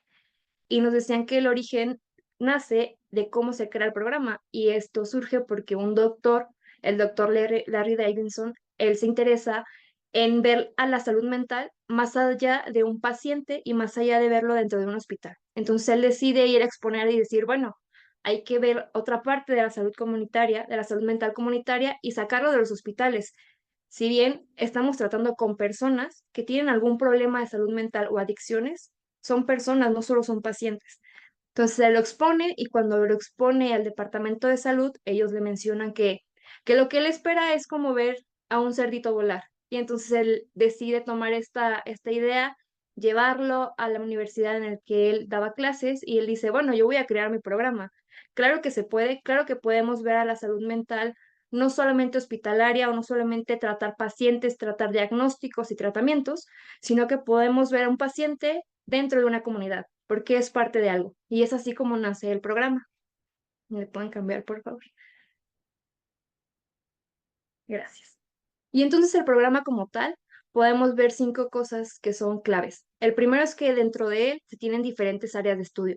No solamente trabajan personal que pertenece al área de la salud, sino que también colaboran con otras áreas de otros campos, como antropólogos, como personas que tienen que ver con arte. Y entonces ahí nos dice la importancia de que la salud mental no solo se tiene que ver de manera con una sola disciplina, no solamente lo tienen que abordar psiquiatras o psicólogos o médicos que vean específicamente, traten enfermedades mentales, sino de que podemos hacer unión con otras disciplinas. La otra parte es que busca crear conexiones y las conexiones se crean con la comunidad, con los departamentos de salud, en este caso allá, que aquí sería como Secretaría de Salud, con quienes crean las políticas públicas en salud y con la comunidad en general. Centrándonos en esto, en el otro apartado, que tiene que ver con la importancia de la comunidad y sus necesidades. Los problemas en salud mental no deben ser vistos solamente como es un paciente que tiene un diagnóstico y como tal necesita un tratamiento, sino que ellos dicen, bueno, este paciente pertenece a una comunidad y esta comunidad tiene su propio contexto, entonces esa comunidad tiene necesidades específicas. Y es así como tanto los programas que abordan la salud mental como los problemas de adicciones se centran en lo que la persona y en lo que el individuo como tal expresa de lo que necesita para tener un mayor bienestar. Entonces, pasamos al siguiente, que dice que no solo hay expertos en el tema, sino hay facilitadores. Es decir, aquí vamos a retomar los conceptos que hablaba acerca del soporte de pares. Es una persona que tiene una historia de vida, y entonces, más allá de tener un psicólogo o un psiquiatra que esté acompañando al paciente en todo momento, debe haber una persona que tenga una historia de vida similar a la persona por la que está pasando. Porque ellos dicen, bueno, sí, tenemos muchos pacientes y pocos psiquiatras y pocos psicólogos. ¿Cómo vamos a abordar esta problemática? Cada vez va creciendo, cada vez presentamos más problemas, porque el problema de adicciones en Estados Unidos, pues se ve, es muy visible. Entonces ellos decían, bueno, no tenemos el suficiente capital humano para poder abordar esta problemática. Vayamos a buscar a personas que hayan tenido una historia de vida similar a quienes nos están buscando, para así ver por sus necesidades. Y esto fomenta un sentido de pertenencia, porque si al paciente lo vemos junto con otra persona que ya tiene una historia de vida similar a la de él dentro de una comunidad, pues permite que el paciente permanezca en los programas, que siga acudiendo a ellos. Y no esta obligación de decir, tengo que ir porque me quiero sentir bien, sino que decir, bueno, quiero ir porque me siento bien acudiendo a ellos y porque soy parte de algo. La siguiente, por favor. Y entonces, tenemos los conceptos que están recuperación, autodeterminación e inclusión. Estos conceptos son unos conceptos claves que lo vamos a ver en otras partes del programa. El programa como tal de Perch tiene diferentes proyectos y diferentes subprogramas que tratan temas específicos tanto en adicciones o problemáticas en salud mental, que ya mi compañera se los va a exponer. Pero estos conceptos, como ya nos mencionó mi compañera Francia, pues son claves. La recuperación, ya sabemos cómo funciona, decir, bueno, yo tengo la posibilidad de, quiero mejorar. La autodeterminación es otro concepto importante porque los pacientes no están obligados a pertenecer. Es decir, ellos tienen la posibilidad de que si quieren acudir al programa está bien y si quieren dejarlo también está bien. No es obligatorio que se queden, porque obligarlos, se dieron cuenta que obligarlos no funciona, no modifica, no mejora un tratamiento, no mejora un diagnóstico, sino simplemente lo estás obligando a acudir a un lugar, pero no hay ninguna mejoría. Y la inclusión va a ser lo mismo. Como nos mencionaba Francia, am, tratan personas que tienen estatus migratorios difíciles. Sí, los contextos son diferentes entre nosotros aquí en Jalisco, a nivel México y en la ciudad en la que estuvimos, donde está el programa de Purge, pero ellos ven a todos por igual. Todos son bienvenidos, entonces no hay esta discriminación. Y como tal, lo podemos ver reflejado tanto en el tratamiento de enfermedades mentales como en personas que tienen consumo de sustancia, porque también saben que el consumo de sustancias puede derivar a alguna enfermedad mental. Pero ¿qué hacen con esto? ¿Qué hacen con los pacientes? ¿Qué hacen con los usuarios? Pues ellos lo que quieren es describir y cultivar los elementos positivos de la vida de las personas. Es decir, aquellos activos, aspiraciones, deseos o intereses que las personas tengan. Y de ellos se basan. Estos son clave en todos los programas porque decir, bueno, cada persona tiene un contexto de vida diferente, un estilo de vida diferente, entonces cada persona puede vivir su enfermedad como quiera vivirla o quiere pertenecer a un programa como pueda vivir, como pueda pertenecer. Entonces, cada quien se pone objetivos claros y decir, bueno, yo no quiero dejar de consumir sustancias, pero sí quiero disminuir las dosis. Entonces, cada quien limita, se limita a sí mismo. No es un profesional de la salud que le va a decir, no, tienes que hacer esto, sino que ellos son los que sugieren lo que quieren mejorar en su vida. Siendo así, que el programa como tal busca una mirada contraria a tratar de remediar los síntomas asociados a las enfermedades mentales o consumo de sustancias y a los demás defectos que pueden generar estas dos problemáticas. Porque, repitiendo un poco, no hay suficientes médicos que los puedan tratar, entonces ellos entienden que la comunidad es un factor súper importante. Y esto lo puede llevar a la reconstrucción de la vida de las personas. Es decir, no vamos a modificarlos, no vamos a decirle que no está enfermo. No es un paciente, es una persona con una historia de vida. Entonces, ellos modifican a tal grado de que ellos digan, bueno, me siento bien, este acompañamiento me está ayudando a sentirme mejor, con eso está bien. No necesito más. Siguiente, por favor.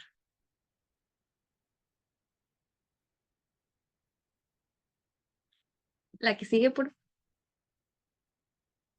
Gracias.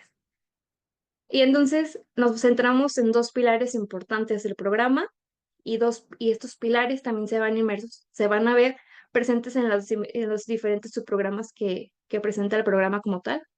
El primero tiene que ver con el soporte de pares, que como ya lo mencionaban, pues es una guía en el proceso de recuperación. Es una persona que va a estar acompañando en todo momento. Hay programas muy específicos que mencionan que el soporte de pares es clave. No puede, si hay un profesional de la salud preparado detrás, pero una persona con una historia de vida aporta mucho más. Entonces el soporte de pares es vital y la salud comunitaria también, entendiéndola que es un determinante esencial para la salud.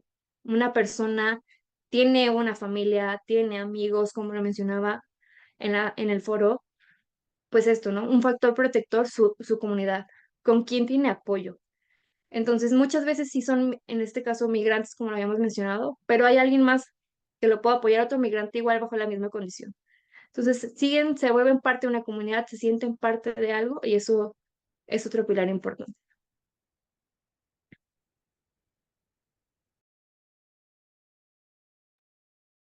Buenas noches a todos.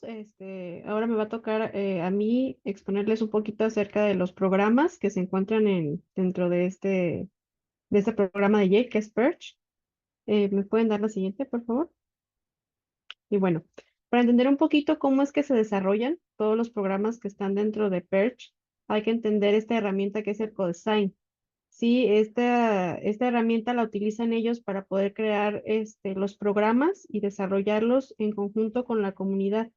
Es decir, ellos lo que buscan es promover discusiones y pláticas con líderes de la comunidad, gente que está inmiscuida pues dentro de las comunidades y que saben de primera mano qué necesidades y qué problemáticas hay, y a partir de aquí poder desarrollar programas que lleven a una modificación positiva, ¿no? Dentro de las comunidades. Y ellos se basan como en esta filosofía de que todos tienen el mismo poder, ¿no? Al momento de que se crean estas discusiones, estas pláticas para resolver diversas problemáticas, no hay esta diferencia de ser yo el que sé más, ¿no? En el caso de los profesionales que pertenecen a Perch, no hay realmente una diferencia, ¿no? O sea, ellos se comportan como pares ambos, y el personal de Perch solo funge como una herramienta para poder interpretar y plasmar ya a nivel de un programa, ¿no? Como que esta parte técnica, y poderlo llevar a cabo, ¿no? Ejecutarlo. Sin embargo, aquellos que dan las ideas, aquellos que exponen las problemáticas, siempre son los facilitadores o los líderes de la comunidad. Entonces, esto es muy importante porque el hecho de que nosotros podamos, o ellos promuevan esto de incluir a la comunidad dentro del desarrollo de los programas, hace que se sientan, que haya esta inclusión, ¿no? Que este sentido de pertenencia todavía como que se promueva más. Y hay una frase que a mí me gustó mucho, ¿no? Que ellos la usaban bastante, que es esta parte de tener en cuenta que todos están en recuperación de algo, ¿no? De alguna situación. Y es importante mostrarle a la gente, sin importar de dónde venga, que importa. Y ayudar a otros, esto me va a ayudar a mí en mi propia recuperación. Entonces, es como una frase, una filosofía que ellos manejan bastante. Y este codesign o esta herramienta, pues la utilizan ellos para hacer sus programas, ¿no? En la actualidad. La que sigue, por favor.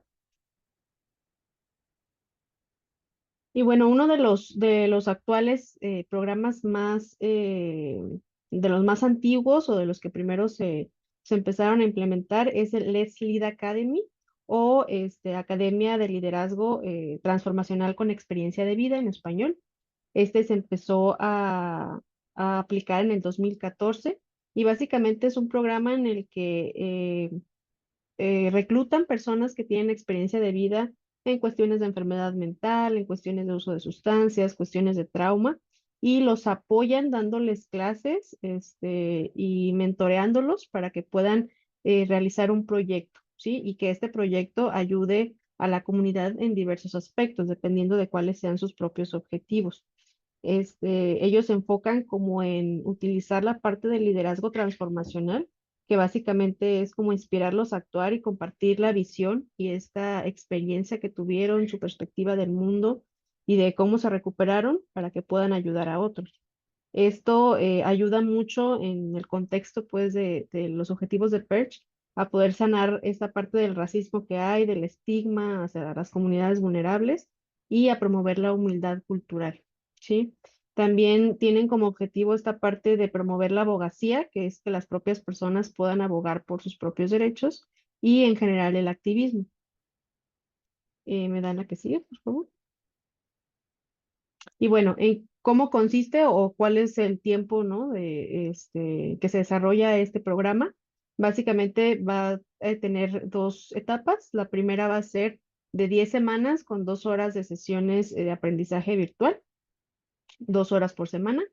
Y posterior a esto, bueno, en estas horas de aprendizaje virtual les enseñan acerca de cómo crear un proyecto, en qué consiste, qué es el liderazgo transformacional, qué objetivos tiene, etcétera.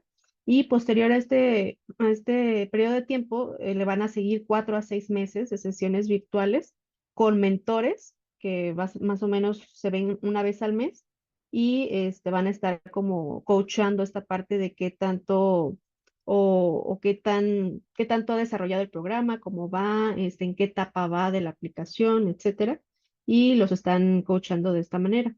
Al final de este proceso, pues van a ser 9 meses, ¿no? Desde que iniciaron las clases virtuales, y se les va a entregar certificados, ¿sí? Certificados avalados por la Universidad de Yale, y se realiza una graduación. En esta graduación participan, ya sea de manera presencial o virtual, todos los participantes y exponen cada uno de ellos su proyecto, ¿sí? Invitando obviamente a la comunidad y a la gente que los está viendo a que se unan si les interesa y a que puedan formar parte de ellos, ¿no? De sus proyectos. Nos tocó, de hecho, estar en una de estas graduaciones y pues fue muy interesante ver como toda este panorama, ¿no? De diversos proyectos, iba desde un proyecto de una página para enseñar salud mental hasta una persona que daba como shows de stand-up y de esa manera como que también ayudaba a recaudar fondos para proyectos de salud mental. Entonces,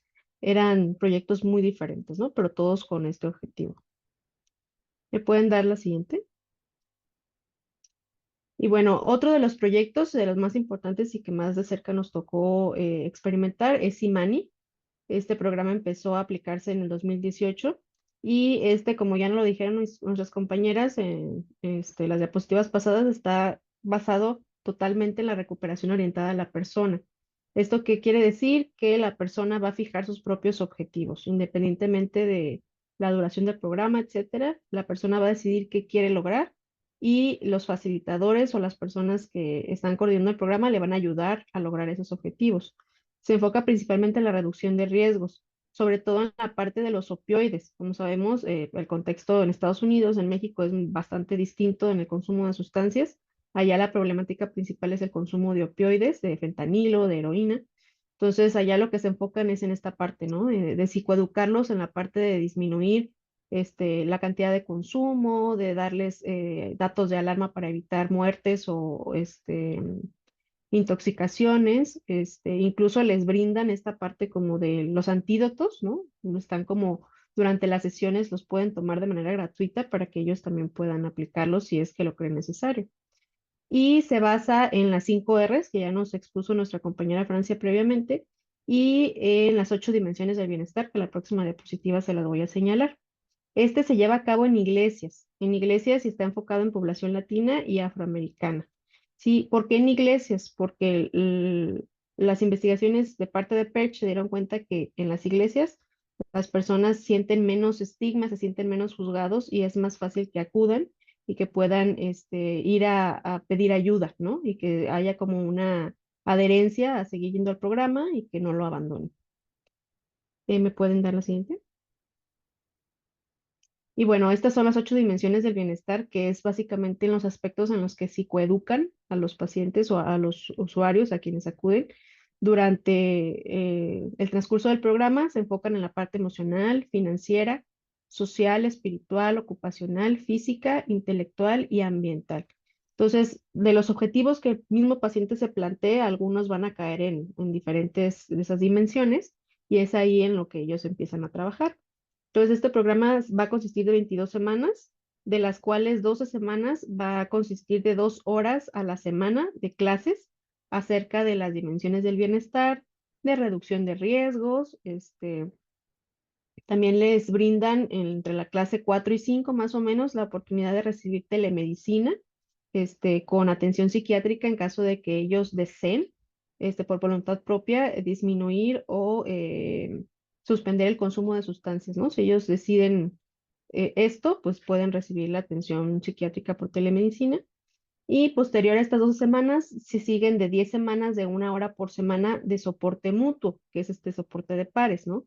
El facilitador, que son personas con experiencia vivida, están coacheando a los usuarios que acuden para ver qué tal van con esta parte de las metas, ¿no? Los contactan con diferentes programas de vivienda, de trabajo, de cuestiones legales en caso de que tengan algún problema. Entonces, de esa manera van viendo cómo desarrollan sus metas. Y es importante mencionar que tanto los facilitadores como los usuarios van a recibir una compensación económica. Los usuarios reciben aproximadamente $10 por sesión que acuden y los facilitadores $200 por semana. Y cada vez que están acudiendo, o sea, cada semana se les aplican instrumentos de evaluación acerca de qué tanto han aprendido sobre las dimensiones del bienestar, es como para reafirmar y ver qué tanto hay un entendimiento o un análisis acerca de lo que se les está enseñando. Y al final también de las 22 semanas se hace una graduación y en esta reciben un certificado también avalado por la Universidad de Yale de que ya acabaron su proceso. Y esto los puede ayudar incluso a que tengan también como puntos extra en la parte, por ejemplo, gubernamental o en la parte, por ejemplo, si tienen algún problema legal, pues eso los ayuda a verificar o a comprobar de que están en un proceso de recuperación. ¿Me dan la que sigue? Y por último, este es uno de los programas más recientes que se están promoviendo, que se están empezando a aplicar ahí en Perch, que es el de Lean. Básicamente es una red, o en español, es la Red de Acción de Experiencias Vividas en Discapacidad. Este inició en el 2022 y básicamente aquí lo que buscan es enseñar tanto a las familias como a las mismas personas que poseen cualquier discapacidad, ya sea física o mental, a poder ejercer sus derechos, ¿no? Se enfocan mucho en psicoeducar a las comunidades, dependiendo de cuál sea para ellos el concepto que tienen de discapacidad y empezar a psicoeducarlos para modificar ese concepto, ¿no? Sobre todo también a los familiares. Les enseñan conceptos, por ejemplo, qué es discapacidad, en qué consiste, la abogacía, los derechos, igualdad, representación, autonomía. Esta parte de la autonomía es muy importante porque los enseñan de que el hecho de tener una discapacidad no te hace dependiente, ¿no? O sea, tú todavía tienes como esa capacidad de elegir, esa capacidad de saber qué hacer con tu vida, de tomar tus decisiones. Entonces, eso es parte de lo que se psicoeduca con la comunidad. Y es importante hacer o recalcar en este programa esta parte de que no se trata de ayudar, sino de promover el soporte, ¿sí? O sea, de pares, pues. O sea, la persona con discapacidad es igualmente autónoma que su familiar, ¿no? ¿Me dan la que sigue, por favor? Y se basa en estos ocho principios, ¿no? El programa de Delin, que es la parte de la justicia social, la transparencia, el poder con, sin poder sobre, el respeto, la colaboración, asociación y la autodeterminación. Entonces, esto es en lo que se basa. Y eso sería todo de mi parte acerca de los programas.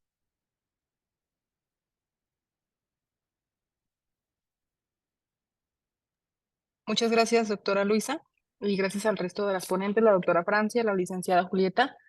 Voy a proceder a abrir el micrófono a quien desea hacer alguna pregunta y después leería algunas de las que hay en el chat. Entonces, ¿alguien quiere preguntar algo? Por favor, levantar su mano y cederle la palabra.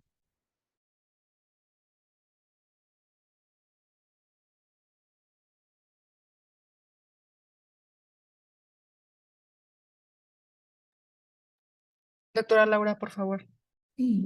Bueno, pues yo en primer lugar felicitar prácticamente a todos los panelistas.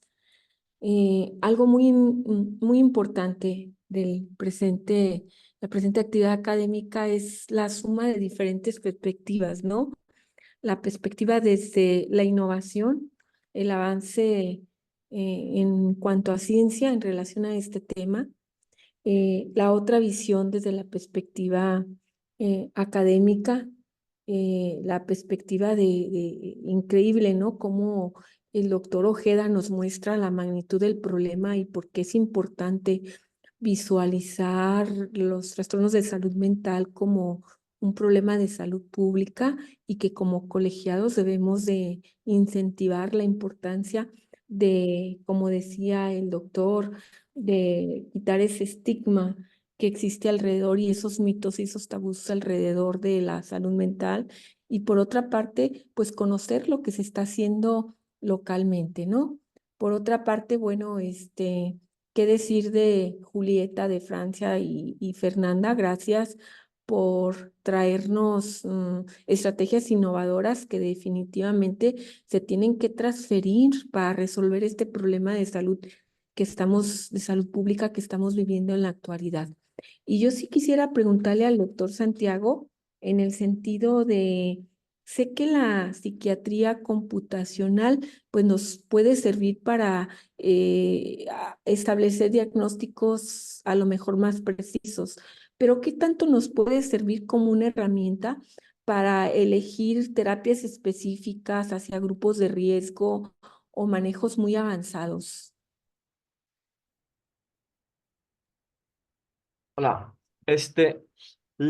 Pues la idea es generar mayor resolución en el perfilamiento de las personas para tener mejor intervenciones dirigidas a ellos. Hay algunos, o sea, todavía es bastante nuevo, pero hay algunas ideas, por ejemplo, lo que se llama vacunas cognitivas, que para algunas personas que tienen predisposición a depresión, los entrenan en juegos por computadora y esto les entrena por ejemplo, a degradar el valor de consecuencias negativas. Y eso al parecer tiene cierta generalizabilidad. Bueno, sí creo que sí me entienden. Generalizabilidad, si existe la Ujú. palabra o algo. Bueno, entonces, personas que tienen estas vacunas cognitivas después tienen menores riesgos de desarrollar enfermedades. Entonces, aquí la idea es, pues, tratar antes y una vez que ya están, pues, los diagnósticos, pues, el que la comunidad lo reciba. Pero en términos de psiquiatría computacional, pues, una cosa es prevenir, tratar antes y otra cosa es focos rojos. Y muchas veces los focos rojos, digo, si de por sí, o sea, todo el esfuerzo que están haciendo los compañeros de Salme, genial de generar consultoría mediante telemedicina, pero me imagino en el día a día, pues que haz mucha chamba, entonces el clínico de repente, ahorita José Fernando nos podrá platicar más detalles. Me imagino que el clínico, pues a la hora de la hora, se le irán detalles minúsculos de la interacción digital, pues, ¿por qué no tener estos programas que nos den datos al final de la entrevista con el clínico, que nos arrojen focos rojos de que, oye, a comparación de los últimos 3 meses, hoy estuvo más triste el paciente, hoy tuvo esta unidad de acción que está asociada con paranoia o que está asociada con tal. Entonces, que al final de cada telemedicina uno pueda tener pues una radiografía, un perfil de la cara y qué tanto eso puede tener riesgos con algo más, para que no nomás, porque muchas veces sí imagino, pues demasiada carga a los clínicos, pues cómo podemos soportarlo esto con medios digitales. Entonces, por ahí me imagino que también puede funcionar la psiquiatría computacional. No Bueno, sé pues si muchas te la gracias. pregunta, sí.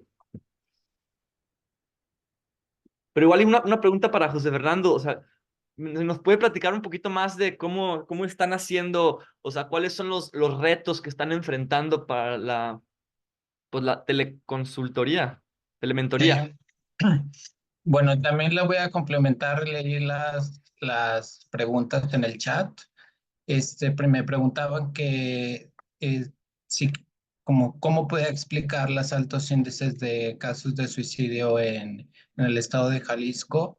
No es un problema local, es un problema que se presenta en todo el país y a nivel mundial. De hecho, las tasas de incidencia por 100,000 habitantes incluso pueden ser menores que en algunos países. Sí somos el segundo estado con mayor casos de suicidio consumado. Un dato preocupante es que por cada suicidio consumado, la OMS estima que hay alrededor de 20 intentos suicidas o 20 personas con intentos suicidas y la gran mayoría de ellos no son identificados. Los factores de riesgo como más identificados que se han visto son el ser hombre en la etapa de la adultez temprana. Hay un pico al finalizar la adolescencia, también en la adultez temprana, entre los 20 y 30 años. Hay una relación por cada suicidio de una mujer, hay 8 suicidios de hombres en el estado de Jalisco. Eh, las mujeres son quienes se acercan más a los servicios de salud, son quienes más vemos en consulta. Eso puede ser un factor asociado al que haya mayor tasas de suicidios en hombres y además de que son de mayor letalidad. La pandemia nos ayudó a entender un poco más las enfermedades mentales. Creo que como todo personal de salud se enfrentó a retos muy importantes y me atrevo a asegurar que ya todo el personal de salud ha tenido a alguien cercano, a algún familiar o algún amigo o alguien que tenga alguna enfermedad mental. Entonces, creo que eso nos está ayudando a ir rompiendo con el estigma. Coincido con Bernardo Barocio en que debemos de fortalecer la atención en el primer nivel de atención, al igual que como todo médico podemos identificar y tratar diabetes, hipertensión. Igualito tenemos que fomentar incluso desde las universidades que se fortalezca la currícula de estas materias, de materias en salud mental. No solamente en el área de medicina, también en las otras ramas paramédicas. ¿Qué más?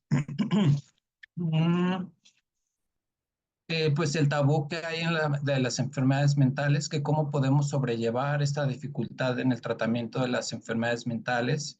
Creo que el principal obstáculo, el primero que tenemos que vencer es el estigma propio de los médicos o del personal de salud para atender estos pacientes. Muchas veces pacientes con enfermedades mentales. Se tiene que eliminar como esta división entre enfermedades mentales y enfermedades físicas. Como decía, igual que como identificamos hipertensión, diabetes, todo médico desde que sale de la carrera tendría que identificar un trastorno depresivo mayor o un trastorno de ansiedad y poderles dar tratamiento. Y solamente como buscar el apoyo en caso de que no haya mejoría.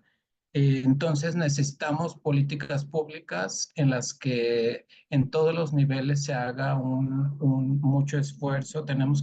Creo que el lugar idóneo o el lugar natural para fomentar o para promover esto es en las aulas, en todos los niveles educativos, el fomentar o el tener materias en las que se promuevan hábitos de vida saludables, en las que se promueva la reciprocidad social, el identificar emociones, el ser empáticos.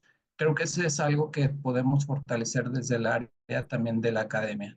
Y pues acá, ya hablando un poco más de lo que estamos haciendo, creo que el principal reto ahorita que nos estamos enfrentando es la accesibilidad todavía en la, en la velocidad y en la calidad en el servicio de Internet, lo cual hemos ido trabajando. Ahorita estamos en una prueba, todavía le sigue siendo una prueba piloto.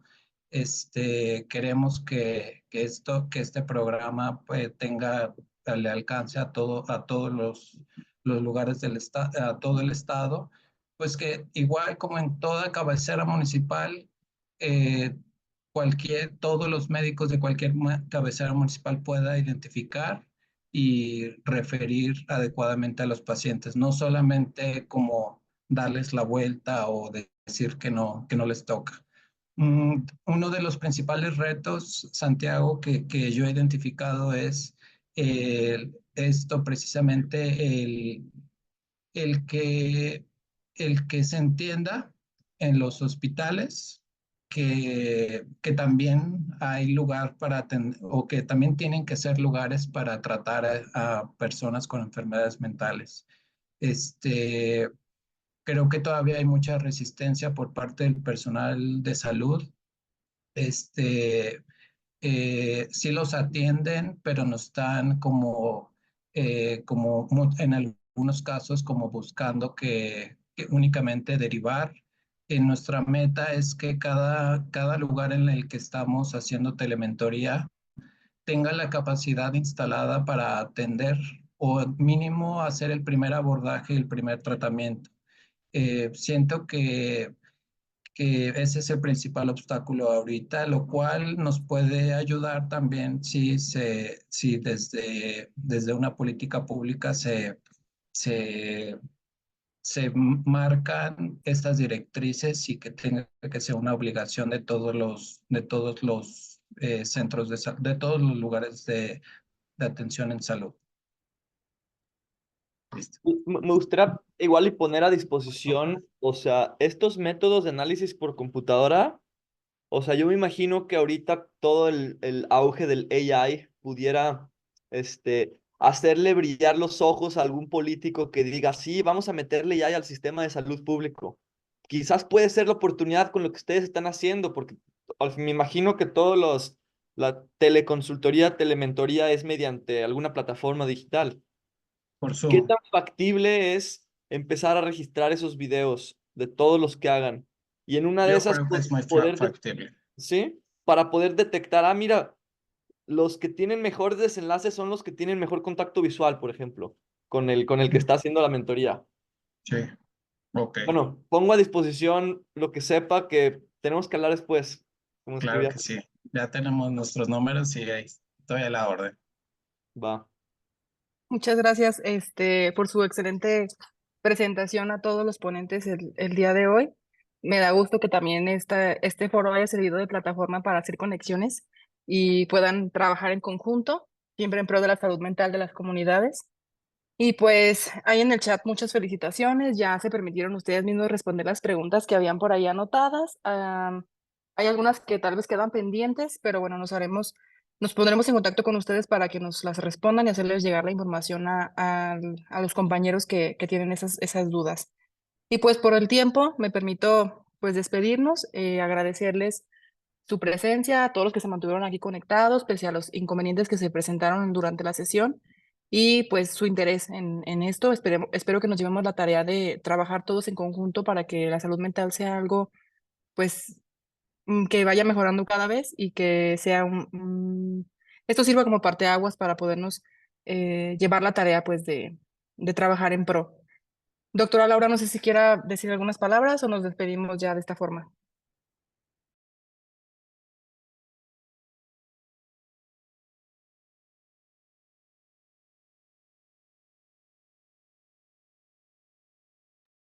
Bueno, entonces ya nos despedimos, les agradezco mucho su presencia y bueno, quedamos aquí a las órdenes de todos ustedes y bueno, estamos aquí en el Colegio Jalisciense de Salud Pública y esperamos contar con su participación una vez más. Gracias. Gracias, buenas noches.